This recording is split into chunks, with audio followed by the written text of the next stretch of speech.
मानसी दीक्षित का बचपन से एक ही सपना था, ग्लैमर की दुनिया में नाम कमाना, माया नगरी मुंबई में अपनी पहचान बनाना। मानसी बचपन से खुद को इसके लिए तैयार भी कर रही थी। महज 14 साल की उम्र में ब्यूटी कंटेस्ट मिस कोटा में रनर अप बनी थी।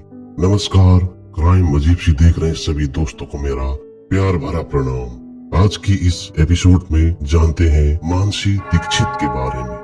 19 साल की उम्र तक आते आते क्राइम पेट्रोल टीवी सीरीज और म्यूजिक एल्बम में काम करने का मौका मिला। घर वाले भी खुश थे कि बेटी मुंबई में सेटल हो गई है। लेकिन फिर एक दिन टीवी पर न्यूज फ्लैश हुई, कोटा की एक्ट्रेस मानसी का मुंबई में मर्डर। झाड़ियों में पड़े सूटकेस से बरामद हुई लाश। जो भी लोग मानसी को जानते थे, ये न्यूज सुनते ही उनके पैरों तले जमीन खिसक गई। सबके मन में एक ही सवाल था, वो तो मुंबई में अपने सपने पूरे करने गई थी, किसी से दुश्मनी नहीं थी, फिर क्यों किसी ने इतनी बेरहमी से उसका मर्डर कर दिया।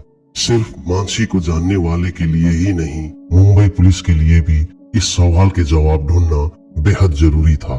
कातिल को लगा कि सूटकेस में लाश ठिकाने लगाने के बाद पुलिस उस तक कभी नहीं पहुंच पाएगी, लेकिन एक कैब ड्राइवर की सजगता से महज 4 घंटे में कानून के हाथ कातिल के गिरेबान तक पहुंच गए। 15 अक्टूबर 2018 की दोपहर मुंबई शहर के अंधेरी इलाके के मिल्लत नगर से सांता क्रूज एयरपोर्ट जाने के लिए ओला ऐप पर एक कैब बुकिंग रिक्वेस्ट की गई थी। टैक्सी ड्राइवर सौरभ शुक्ला, बदला हुआ नाम, इसी एरिया में था। उसने बुकिंग रिक्वेस्ट एक्सेप्ट की और कुछ ही मिनट में लोकेशन पर पहुंच गया। यहाँ पहले 19-20 साल का लड़का भारी भरकम सूटकेस लेकर तैयार खड़ा था। उसने जल्दी से सूटकेस डिक्की में रखा और कार की सीट पर आकर बैठ गया। सौरभ ने भी गाड़ी स्टार्ट की और सांता क्रूज एयरपोर्ट के लिए रवाना हुआ। लेकिन उस लड़के ने एयरपोर्ट के बजाय जोगेश्वरी चलने को कहा। सौरभ को थोड़ा अजीब तो लगा, लेकिन फिर भी उसने गाड़ी जोगेश्वरी की तरफ घुमा दी। सौरभ उस लड़के से कहे अनुसार कार जोगेश्वरी की सड़कों पर घुमाता रहा। इस दौरान वो लड़का सड़कों पर कुछ ढूंढ रहा था। थोड़ी देर बाद ही उसने सौरभ से गोरेगांव की तरफ चलने को कहा। काफी देर गोरेगांव की सड़कों पर घूमने के बाद उसने सौरभ से मलाड चलने को कहा। सौरभ बार बार डेस्टिनेशन बदलने से इरिटेट तो हो रहा था, लेकिन बिल अमाउंट बढ़ रहा था तो उसे कोई ऐतराज भी नहीं था। सौरभ मलाड एरिया की तरफ कार ले गया। यहाँ उस लड़के ने मलाड के माइंड स्पेस के बाहर कार रुकवाई। उसने सौरभ को पेमेंट करते हुए कहा कि वो कुछ देर यहीं माइंड स्पेस में बैठकर अपने दोस्त का इंतजार करेगा। उसके आने के बाद वो दोनों ऑटो में बैठकर एयरपोर्ट चले जाएंगे। इसके बाद उसने सूटकेस निकालने के लिए सौरभ से डिक्की खोलने को कहा। सूटकेस काफी भारी था, वो लड़का अकेले उसे बाहर निकाल नहीं पाया। सौरभ ने उसकी मदद की तो उसने भी महसूस किया कि सूटकेस वाकई सामान्य से बहुत ज्यादा भारी था। फिर भी सौरभ ने गौर नहीं किया और टैक्सी लेकर वहां से रवाना हो गया। अभी कैब ड्राइवर सौरभ वहां से 2-3 किलोमीटर ही चला था कि उसे लड़के पर शक होने लगा। वो सोचने लगा कि आखिर उस भारी भरकम सूटकेस में क्या था और वो लड़का एक सुनसान सड़क पर झाड़ियों के किनारे क्यों उतरा था। वो सांता क्रूज एयरपोर्ट जाने के बजाय जोगेश्वरी, गोरेगांव और मलाड में क्यों घूम रहा था। इन सभी सवालों ने सौरभ को किसी अनहोनी का आभास करा दिया। अगले पल ही सौरभ ने यू टर्न लेकर कार वापस उसी तरफ घुमा दी जहां उसने उस लड़के को उतारा था। यहाँ पहुंचते ही सौरभ हैरान रह गया। वो लड़का वहाँ नहीं था, लेकिन उसका वो भारी भरकम सूटकेस सड़क किनारे झाड़ियों के अंदर पड़ा हुआ था। सौरभ ने तत्काल ये सूचना मुंबई पुलिस कंट्रोल रूम में दी और आसपास के कई लोगों को मौके पर बुला लिया। कंट्रोल रूम से ये सूचना मुंबई पुलिस के बांगूर नगर थाने को दी गई। तत्कालीन बांगूर नगर एसएचओ विजय वानी टीम को लेकर मौके की तरफ रवाना हो गए। मौके पर पहुंच झाड़ियों में पड़े सूटकेस को निकलवाया। तब तक मौके पर खासी भीड़ जमा हो गई थी। पुलिस ने भीड़ के सामने सूटकेस खोला। सूटकेस खोलते ही वहां मौजूद लोगों के पैरों तले जमीन खिसक गई। सूटकेस में 19-20 साल की युवती की लाश थी। युवती दिखने में किसी बड़े घर की लग रही थी। उसके कपड़े भी ब्रांडेड थे। लड़की के सिर पर किसी भारी चीज से वार किया गया था और इसके बाद गले में रस्सी डालकर उसका गला घोंटा गया था। रस्सी सूटकेस में ही पड़ी थी। पुलिस ने शव को पोस्टमार्टम के लिए हॉस्पिटल भेज दिया और सूटकेस और रस्सी को जब्त कर लिया। कैब ड्राइवर सौरभ शुक्ला को पुलिस पूछताछ के लिए थाने ले आई। यहाँ सौरभ से पूछताछ की गई तो उसने पूरी कहानी पुलिस को बता दी। अभी तक पुलिस को ये पता नहीं चल पाया था कि सूटकेस में मिली लाश किसकी है। सवाल ये भी था कि युवती की हत्या किसने और क्यों की। इस सूटकेस को वहाँ फेंकने वाला कौन है। इस केस में पुलिस का सबसे बड़ा मददगार कैब ड्राइवर सौरभ ही था। पुलिस ने ओला ऐप कंपनी से सौरभ शुक्ला की कैब बुक करने वाले मोबाइल नंबर का पता लगाया और साथ ही साथ उस इलाके के सीसीटीवी फुटेज से लड़के की फोटो निकाल ली। इसके बाद पुलिस को हत्यारे को ढूंढने में कोई ज्यादा टाइम नहीं लगा। लाश मिलने के महज 4 घंटे बाद ही पुलिस ने अंधेरी में उस लड़के के फ्लैट पर रेड मारी। पुलिस वहां पहुंची तो वो लड़का घर में फैला खून साफ कर रहा था। वो बिखरा सामान ठीक कर रहा था। पुलिस ने उसे पकड़ लिया और फ्लैट को सील कर दिया और इसके बाद उसे थाने लाया गया। पुलिस पूछताछ में 19 साल के लड़के ने अपना नाम मुजमिल इब्राहिम सईद बताया। वो हैदराबाद का रहने वाला था। उसने पुलिस से कहा कि सूटकेस में मिली लाश एक्ट्रेस मानसी दीक्षित की है। उसने ये भी कबूल किया कि उसी ने अपने फ्लैट में मानसी की हत्या की थी। मुंबई पुलिस मुजमिल इब्राहिम सईद को रिमांड पर लेती उससे पहले ही मानसी का मर्डर टीवी और सोशल मीडिया की सबसे बड़ी न्यूज बन गया था। कोटा में रह रहे मानसी के घर वालों को भी पुलिस से पहले सोशल मीडिया और टीवी से ये खबर मिली। ऐसे ही नई नई क्राइम की कहानी को जानने और सुनने के लिए मेरे चैनल को सब्सक्राइब करके बेल आइकन को जरूर दबाइएगा। सब्सक्राइब करने में आपको 1 सेकंड लगेगी, लेकिन इससे काफी हद तक मेरे चैनल को मदद मिलेगी। कोटा के स्टेशन रोड पर मंगलयान अपार्टमेंट के फ्लैट नंबर 602 में कोहराम मच गया था। ये कोटा के रेलवे वर्कशॉप में काम करने वाले ऋषि दीक्षित की बेटी मानसी का घर था। काफी समय पहले ही ऋषि दीक्षित का निधन हो गया था। उनकी दूसरी बेटी दीक्षा ने उनकी जगह रेलवे में अनुकंपा ज्वाइनिंग ले ली थी।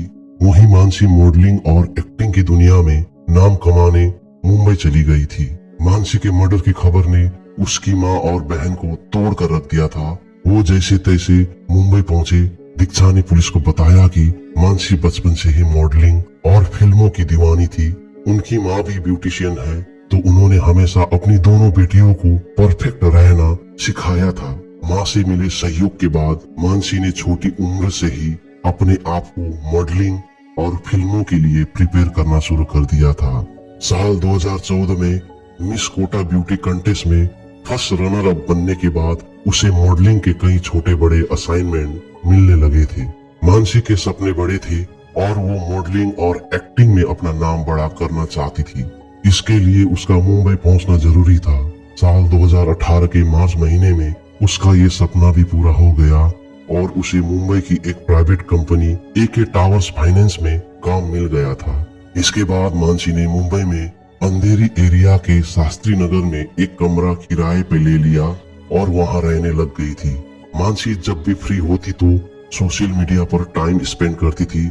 उसे अपनी फोटो के नीचे आए कमेंट पढ़ना और बॉलीवुड से जुड़े लोगों से चैटिंग करना पसंद था। मानसी को जल्द ही काम मिलना शुरू हो गया। उसे मॉडलिंग के लिए कई प्रोजेक्ट्स, क्राइम पेट्रोल जैसी सीरियल और कई बढ़िया म्यूजिक एल्बम में काम करने का मौका मिल गया। मुजमिल इब्राहिम सईद ने पूछताछ में बताया कि वो हैदराबाद का रहने वाला था। उसके पिता सिराजू हसन सईद ने मर्चेंट नेवी से रिटायरमेंट के बाद मुंबई के जोगेश्वरी में एक फ्लैट खरीद लिया था। उसके पिता सिराजू हसन का संबंध हैदराबाद के रईस खानदान से था और मुजमिल उनका एकलौता बेटा था। यही वजह थी कि उसे काफी लाड़ प्यार से पाला गया था।